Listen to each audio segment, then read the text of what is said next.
Okay, we're on Yoma, Perek Bet, Mishnah Aleph. First Mishnah in the second chapter of Yoma. So now we're going to turn to actually the Avodah itself. Who did what and when did they do it? Because we talked about now the Kohen Gadol, and we talked about what he would do in the night. But now we're going to get to the morning, and the Mishnah is going to take a sort of stop and say, what normally happened in the Beit HaMikdash? So I remember we learned that the Kohen Gadol on the night of Yom Kippur did Terumat Hadeshen. What about the rest of the year? Says the Mishnah. Barishona, kol mi sherotzeh litrom et hamizbeach, torem. Anyone who wanted to do the Terumat HaMizbeach, he could do it. So I mean, it was open to anybody. So the Bar Tanura says the following: Kol kohen shu me'oto beit av. So let me just explain. The Kahati actually explains in his introduction. There were mishmarot, 24 different shifts of the Kohanim, and they did about 2 weeks a year, 1 week every half year. So that's 48 weeks, and they also were chagim where everybody could come. And during those mishmarot, there was what's called a beit av. In every mishmar, there were 6 batei av, and they took 1 day a week that was their job. So if you were in that beit av and you wanted to do the Terumat Hadeshen, anyone who wanted to could come and do it. Ubizman shein merubin, when there were many of them, they all wanted to do it. So how did they choose? Ratzin va'olim bakebesh, that they would run up the ramp. Whoever got there first, be'arba amot, 4 amot, within 4 amot of the Mizbeach, he would be zocheh. Let's look at the Mizbeach. Remember, here's our picture of the Beit HaMikdash. Kevesh was 32 amot long.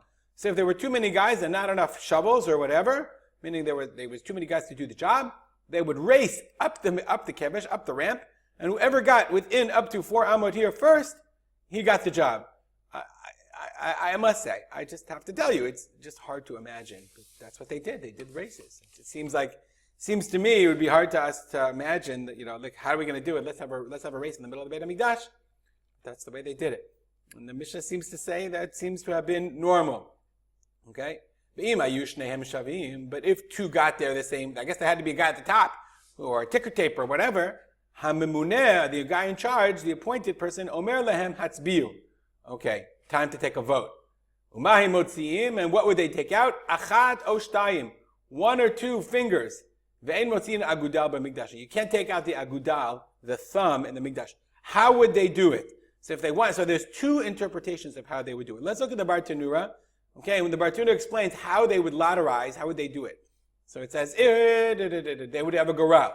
If nobody really won the race, okay, then me'ata kulam ba'im la'atil goral. Then the goral, the lottery, is for everyone. Umao goral, how do you do it? Everybody says to everybody, stick out your fingers. Kolomar, hotziu etzba'otechem, kol echad yareh etzba'o. Stick out your finger, everyone. You don't count people. There's an isur, there's a prohibition of counting. Therefore, you put out your fingers. So you would count fingers and not people. What would they do? Everybody stands in a circle. So the guy in charge takes the minefet, the hat, off of one of them. From there they start counting. Each one takes out his finger. He says a number. Omea, Oshishim, He says 127. Whatever the number is. More, there's like 30 of them, or 20 of them, or 5 of them. If there's 5 of them, or 10 of them, he says 42. Whatever. Whoever the cheshbon ends off with, he gets the deal. Okay? And then they start to... So the guy, everyone sticks out their finger and he starts counting. 1, 2, 3, 4. Goes around the circle. And he continues to count. And he goes back until the last count. And the guy the count ends with, he's the guy that wins. Who has zocheh? That's what they would do. So they would do, Moneh says, Hatzbiu, take a vote. Umayin motziin. So now this is the second part. What did they put out? Achat o shtayim, 1 or 2 fingers. Why 1 or 2 fingers? The Bar Tanura says, Etzba echad imhu bari. If he's healthy, he gets 1 finger. O shnayim imhu choleh. But if he's sick, he gets 2 fingers. Shacholeh eino yachol lichbosh etzbaotav. Because if you're sick, I have no idea what kind of illness this is. If you know, you can email me. I'll send you my email address. But he can't hold back his fingers. And when he puts out 1 finger, the second one goes with it. They must have broken their fingers or some kind of illness. I don't really know what it was. And therefore, according to the Bar Tanura, and this is based on Rashi, each person is counted only once. 1 finger, 2 fingers, 3 fingers, it didn't matter. Okay, that's what it means. 1 second, he says, achad oshdai. 1 second, achad oshdai. 1 finger or 2, no matter what, it was still counted as 1 person. Okay, the Rambam says totally differently. The Rambam said they would do, so let's just put it, you had 1 guy, 2 guys, 3 guys, 4 guys, if you kept 1, 2, 3. Basically, they would count them until they got to the end, and the guy who got to the end, he was the person. I mean, it's basic simple math. Interestingly enough, the Rambam says it wasn't 1 count per person. It was achat, oshtayim. The Rambam says, or 3. So I could put out 1, 2, or 3 fingers, and they would count my fingers. So that would make it much more interesting, because it would make the math much more complicated. We go 1, 2, 3, 4, 5, and you don't know who it would end up in. So you would pick a high number, 79, and start counting fingers, and it would make it much more random and much more. So that's how the Rambam says. But according to the Bar Tanura, 1 person per guy, one finger per guy. You can't put out your thumb in the Mikdash. Why? What's wrong with the thumb? It's not that it's inappropriate. This is going to really be surprising. Again, this sort of fits into the picture we're painting about the kahuna. Because of the cheaters.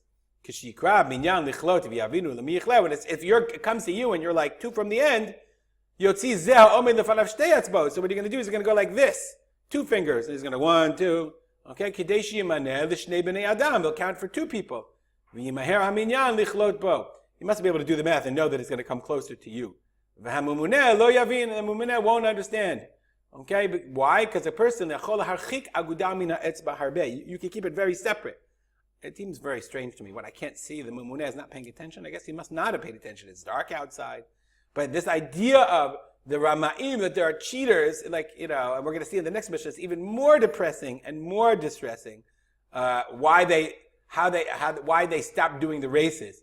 And this, again, Rabbi Yehuda Nasi is clearly not painting a rosy picture of the Kohanim in their own families in the Beit HaMikdash. We'll stop here. Dedicated learning to the memory of my father, Rav Simcha ben Yitzchak Kalman. And if you know what sickness makes you unable to put out 1 finger at a time, email me at arspoter@gmail.com. Have a great day.